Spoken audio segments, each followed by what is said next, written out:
राजस्थान के जोधपुर के बाद अब भीलवाड़ा में तनाव। सांगानेर में एक समुदाय के 2 युवकों पर हमले के बाद लोग धरने पर बैठे। घायल युवक अस्पताल में भर्ती। घटना के बाद इलाके में भारी पुलिस बल तैनात। जोधपुर में हिंसा के बाद लगा कर्फ्यू 2 दिन और बढ़ाया गया। कल रात 12 बजे तक लोगों के बाहर निकलने पर रोक। इंटरनेट सेवाएं भी बंद रहेगी। माहौल बिगाड़ने के आरोप में अब तक कुल 141 लोग गिरफ्तार। जोधपुर में शांति सद्भाव समिति की बैठक नाकाम। बीजेपी का भेदभावपूर्ण कार्रवाई का आरोप। बीजेपी के नेता विरोध में बैठक छोड़कर निकले। सर्किट हाउस में ही दिया धरना। जोधपुर की घटना को लेकर बीजेपी ने सीएम गहलोत पर साधा निशाना। कहा, गहलोत को जोधपुर नहीं कांग्रेस के चिंतन शिविर की चिंता।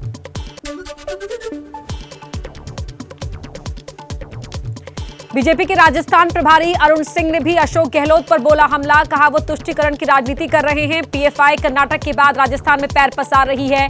करौली, भीलवाड़ा, अलवर और अब जोधपुर में एक जैसी ही घटनाएं हुई हैं।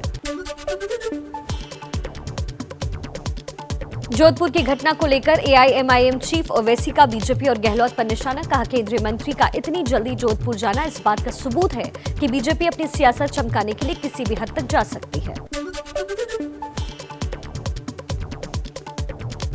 महाराष्ट्र से सांसद नवनीत राणा और उनके पति रवि राणा की आज हो सकती है रिहाई। मुंबई सेशंस कोर्ट से कल दोनों को शर्तों के साथ मिली है जमानत। कोर्ट ने कहा, गवाहों और मीडिया से बात नहीं कर सकते। बुलाने पर देनी होगी हाजिरी।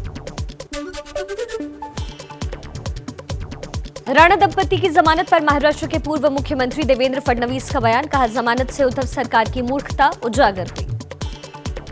ये सरकार की निरी मूर्खता थी और कोर्ट ने बेल देकर इस मूर्खता को उजागर किया।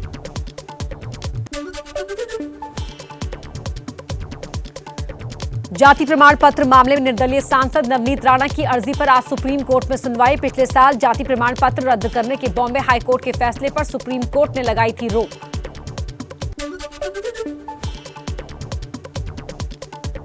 महाराष्ट्र में लाउडस्पीकर विवाद को लेकर अब तक 8 केस दर्ज, 56 लोग गिरफ्तार। 7,000 लोगों को पुलिस ने नोटिस भी भेजा। 2300 के खिलाफ प्रतिबंध की कार्रवाई की गई।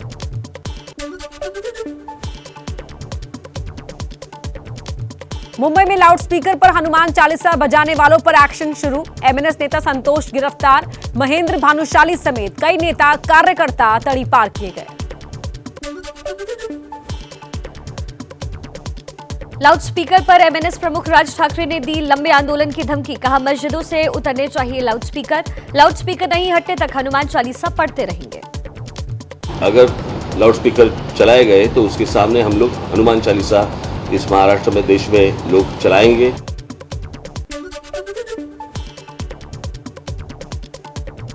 लाउडस्पीकर विवाद में शिवसेना सांसद संजय राउत का बीजेपी पर बड़ा हमला। कहा, एमएनएस के कंधे पर बंदूक रखकर बीजेपी ने हिंदुत्व का भारतीय जनता पार्टी ने जिस प्रकार की राजनीति राज ठाकरे जी के साथ शुरू की है, उसके लिए हिंदुओं के लिए काला दिन है। महाराष्ट्र में तकरीबन 1500 मस्जिदों और 1300 मंदिरों को लाउडस्पीकर की इजाजत दी गई। नियम के मुताबिक आवाज कम रखने का निर्देश।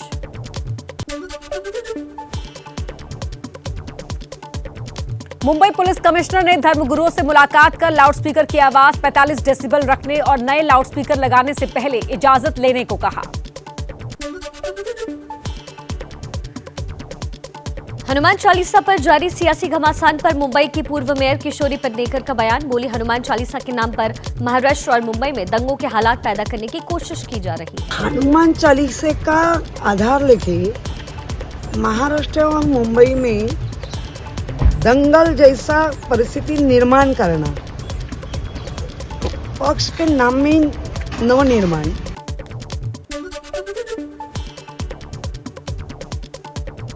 लाउडस्पीकर विवाद पर बिहार के पूर्व सीएम लालू प्रसाद यादव का बयान। कहा, देश को बांटने की हो रही है कोशिश। ये सब बहुत गलत बात है। ये देश को टुकड़ा करने के बराबर है।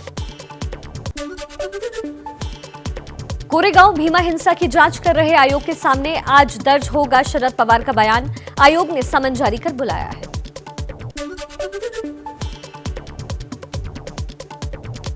राजद्रोह के मामले में लगने वाली आईपीसी की धारा 124(a) को चुनौती देने वाली याचिकाओं पर आज सुप्रीम कोर्ट में सुनवाई। केंद्र ने अभी अपना जवाब दाखिल नहीं किया है।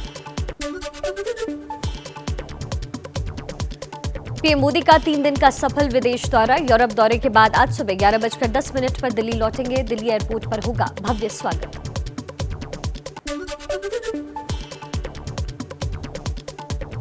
फ्रांस के राष्ट्रपति इमैनुअल मैक्रों से पीएम मोदी की गर्मजोशी भरी मुलाकात। मैक्रों और मोदी गले मिले। रूस यूक्रेन युद्ध के बीच दोनों की मुलाकात पर दुनिया भर की नजर।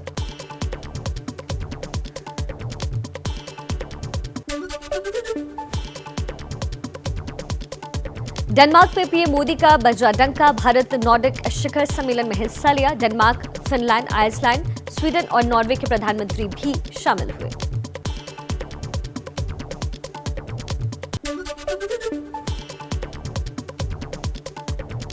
कोपेनहेगन में पीएम मोदी से मिली आइसलैंड की पीएम कैटरीन। जलवायु और मत्स्य पालन के क्षेत्र में सहयोग समेत कई अहम मुद्दों पर हुई बात। We were talking about the climate issue, which is a core issue for the Icelandic government. We were talking about the possibilities of deepening the cooperation, the bilateral cooperation between Iceland and India. Nordic सम्मेलन से उत्तर Finland के प्रधानमंत्री सना मौरन से मिले PM Modi. द्विपक्षीय संबंधों पर हुई बातचीत।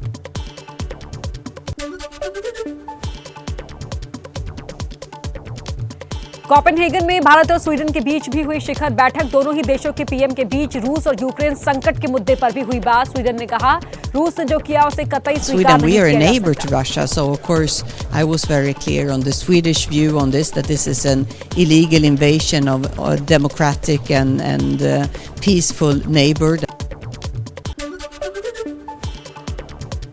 राजस्थान के अलवर में आज गहलोत सरकार के खिलाफ बीजेपी की हुंकार रैली। वसुंधरा राजे शामिल नहीं होंगी।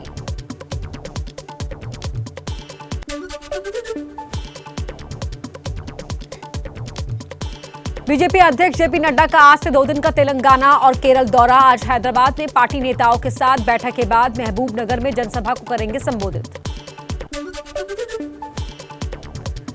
गृह मंत्री अमित शाह का आज से 2 दिन का पश्चिम बंगाल दौरा। पार्टी सांसद, विधायकों और दूसरे नेताओं से मुलाकात करेंगे।